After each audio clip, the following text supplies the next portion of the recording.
Bom dia, Maria e João. Estamos aqui para mais um Liberdade de Expressão com os politicamente incorretos na Terra Nova. Esta semana, para começar o nosso podcast, vamos falar de Conan Osiris, que já está fora da final da Eurovisão. Esta semifinal, que levou vários concorrentes a debaterem entre si estes lugares, fez com que Conan Osiris, que muita polémica gerou com as suas músicas pouco ortodoxas, digamos assim, não conseguisse passar à próxima fase. Os finalistas desta fase foram a Grécia, a Bielorrússia, Sérvia, Chipre, Estónia, República Checa, a Austrália também, que acabou por surpreender muitas pessoas, a Islândia, San Marino e Eslovénia. Os primeiros 17 países da Eurovisão atuaram esta terça-feira em Tel Aviv, nesta que foi a primeira semifinal. Conseguiu arrancar uma ovação da arena o Conan Osiris com a sua música. Infelizmente não foi suficiente para passar à final. A próxima semifinal será quinta-feira e face a esta música pouco ortodoxa, como já mencionei, de Conan Osiris, vamos ver o que é que terá os próximos anos. Tendo em conta o passado, não sei se será assim muita boa coisa ou não. Antes de mais, bom dia Maria e João. Não há muito para dizer sobre isto, até porque o Tiago já disse tudo sobre esta atuação de Conan Osiris. Apenas dizer que lamento muito, mas eu já tinha avisado, tendo em conta tudo o que estava à volta, eu já tinha previsto, e tendo em conta os países que estavam nesta semifinal contra Portugal, eu já tinha mais ou menos previsto isto. Infelizmente não passou à próxima fase Conan Osiris. Mas agora mudamos, vamos falar de futebol. E vamos falar de Sérgio Conceição. Ontem ocorreu um jogo de júniores entre o Futebol Clube do Porto e o Sport Lisboa Benfica, que o Benfica venceu por 2-1. Isto é importante porque Sérgio Conceição encontrava-se nas bancadas do Olival, o sítio onde joga a equipa do Porto, até porque um dos seus filhos, o Rodrigo Conceição, joga no Benfica. O que aconteceu é que o Rodrigo Conceição marcou um gol na primeira parte e foi expulso na segunda, e quando se encontrava a sair do relevado, terá sido insultado e um adepto terá cuspido ao jovem jogador. Sérgio Conceição não gostou disto, a isto juntou-se ao que, pelo que ontem à noite foi avançado por José Manuel Freitas, um reconhecido jornalista desportivo português, que durante todo o jogo até aquele momento, Sérgio Conceição terá sido insultado por este adepto. Sérgio Conceição acabou ali por encontrar o seu limite e praticamente quase que agrediu o adepto. Isto aqui mais uma vez prova-se que o futebol português está a chegar a limites perigosos, até num jogo de júniors, apesar de eu perceber o porquê de Sérgio Conceição. Acho que Sérgio Conceição tem que ter um bocadinho mais de calma, um bocadinho mais tem que pensar um bocadinho mais nas suas ações, até porque isto não abona nada para o futebol português, e um tema que nós vamos falar mais à frente também vai envolver mais ou menos isto. Eu acho que se até num jogo de júniores, que sim, é uma competição importante e que conta ganhar, mas o mais importante é formar os jovens. Se isto acontece, eu acho que o futebol português vai por caminhos muito negros num futuro próximo. O próximo tema, vamos falar de um tema que já várias vezes foi debatido em diversos podcasts, inclusive escrevi um artigo também para o nosso blog sobre este mesmo assunto, e é relativo à violência contra os animais, mais concretamente as touradas. Basicamente o que se passou foi que em Espanha um toureiro passou um lenço na testa de um touro antes de matá-lo. Esta ação gerou alguma polémica. Várias opiniões foram formadas após este acontecimento, e opositores a esta prática acusaram obviamente o toureiro de hipocrisia e sadismo, enquanto defensores disseram que ele honrou a morte do animal, recebendo inclusive aplausos quando efetuou este ato. O toureiro Morante de la Puebla gerou esta polémica durante a tourada ocorrida na sexta-feira, no passado dia 10, em Sevilha. Embora, lá está, isto seja um assunto bastante delicado, porque sempre que estamos a falar de direitos de animais, é sempre preciso ouvir os dois lados, e há quem chama arte, há quem não chama arte, há quem chama desporto. Pronto, lá está. É sempre um tema de conversa um bocado complexo para abordar. Mas, independentemente disto, o El País homenageou, acredita que o toureiro homenageou um antecessor, o Joselito El Gallo, não sei se estou a dizer corretamente, peço desculpa, que foi morto em 1920. Joselito tinha o costume de passar um pano sobre a testa do animal antes de o matar, antes de ele morrer.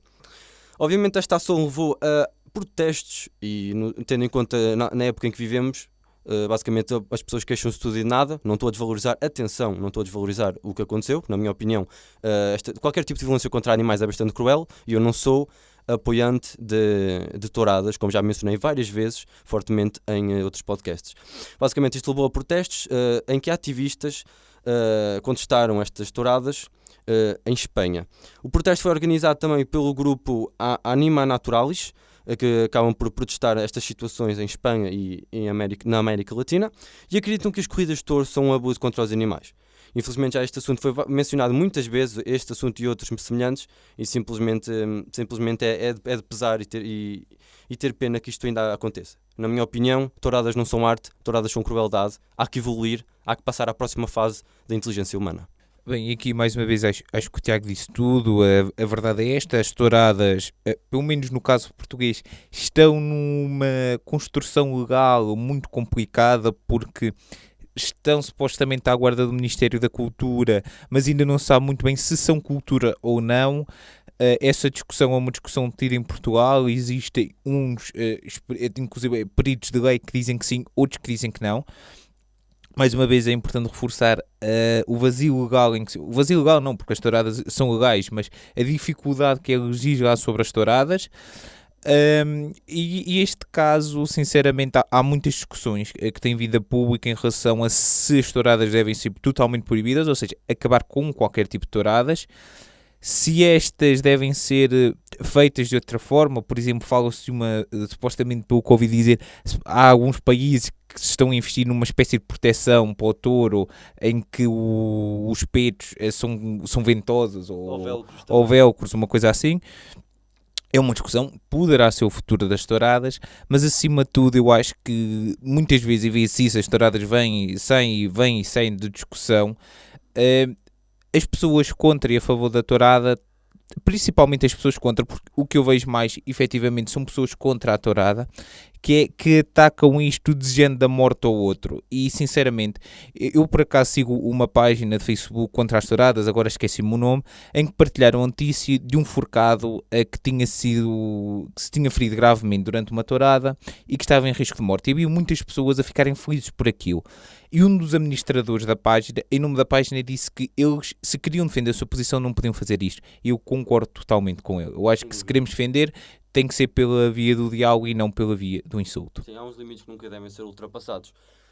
E lá está, como já disse isto várias vezes anteriormente, eu quando condeno as touradas, e como muitas pessoas condenam as touradas, eu não penso obrigatoriamente que elas tenham de terminar, porque ok, tem de certo modo alguma tradição, mas o que interessa, tendo em conta no mundo em que estamos agora, é conseguimos evoluir esta prática, no sentido de, lá está, como o Francisco mencionou, adaptar esta prática a modo a que o animal não seja magoado. Ou seja, continua-se a praticar isto, mas de uma maneira mais segura e sem crueldade para o animal. Lá está, com proteções, com velcros, com ventosas, mas de modo a não magoar o animal. Isto é possível, nós somos capazes de tantas coisas, os humanos, por isso simplesmente se não se fizer é porque a ignorância é muita. Exatamente. Bem, e passando das touradas, um tema que nos é querido, a liberdade, e nós somos a liberdade de expressão, mas vamos falar da liberdade de imprensa. Saiu este ano o ranking da liberdade de imprensa, feita pelo grupo de jornalistas sem fronteiras, de Repórteres Sem Fronteiras, aliás. É importante este ranking. Portugal neste momento está na 13ª posição, subiu, e é a sua melhor posição desde 2013. E é curioso que Portugal em 2014 estava na 30ª posição, para nós vermos a subida do país. Existem países que estão mal, por exemplo, os Estados Unidos está na 48ª posição, que medo, os líderes do país livre na 48ª posição, e o Brasil na posição 105 deste ranking. Mas falando em Portugal, Portugal está na 13ª posição, e os dois maiores problemas são, dito por este grupo, os Repórteres Sem Fronteiras, são os baixos salários e o mundo do futebol. Choquem-se. Os insultos feitos por treinadores, adeptos e dirigentes esportivos a jornalistas são considerados uma das piores coisas que acontece ao jornalismo em Portugal. Ou seja, e muita gente, e eles inclusive dizem aqui de uma forma mais ou menos disfarçada, que se está à espera que aconteça uma tragédia com jornalistas para se calhar isto mudar. Porque eles falam inclusive de perda de segurança dos jornalistas. Meus senhores da Federação Portuguesa de Futebol, agora falo para vocês. Estamos a falar de uma organização que previu Bolsonaro, previu Donald Trump e previu todos os problemas que neste momento estão a acontecer. Sabiam isso? E como é que vocês, que só têm que ver o futebol, ainda não perceberam que isto vai acontecer? Chamam profeta das más notícias muita gente e profeta do negativismo muita gente. Mas sinceramente, eu acho que este ranking vem provar isto. Este ranking vem provar que a sociedade portuguesa está a evoluir, que a sociedade portuguesa está-se a tornar uma sociedade mais livre, que gosta de ver a liberdade de expressão, só que, no entanto, vocês estão a atrasar tudo. Ou seja, e aqui um conselho se calhar, e se calhar também pensando isto para o Sr. António Costa, se calhar pensar um bocadinho nisto, porque se Portugal está nesta posição do ranking e com tantas hipóteses de subir, eu acho sinceramente que Portugal o pode fazer e acredito que nós portugueses queremos isto. Sim, lá está, que este foi o tal tema em que o Francisco disse que ia haver uma relação com o do Sérgio Conceição. Lá está, ligada à violência, ligada àquela polémica em torno da agressividade no desporto e no futebol, principalmente. Em Portugal, lá está, isso ainda é um problema que afeta muito e que se vê diariamente nos jornais. E sim, os jornalistas, infelizmente, acabam por ser mal pagos e trabalham muitas vezes em condições precárias. O que eu tenho a dizer é que lá está, já estamos um bocadinho melhor, como o Francisco mencionou. Eu espero que isto simplesmente melhore com o tempo. Porque a liberdade acaba sempre por ser algo essencial e nós aqui também neste programa tentamos dar um bocado de voz, lá está, é essa premissa, falando do que temos a falar sem grandes medos e relativamente a isto temos apenas que agradecer pelos ouvintes que temos desse lado e pela liberdade que estamos dispostos a usar e usufruir. É tudo para esta semana, Maria João, e acabamos dizendo liberdade de expressão hoje, liberdade de expressão sempre. Liberdade.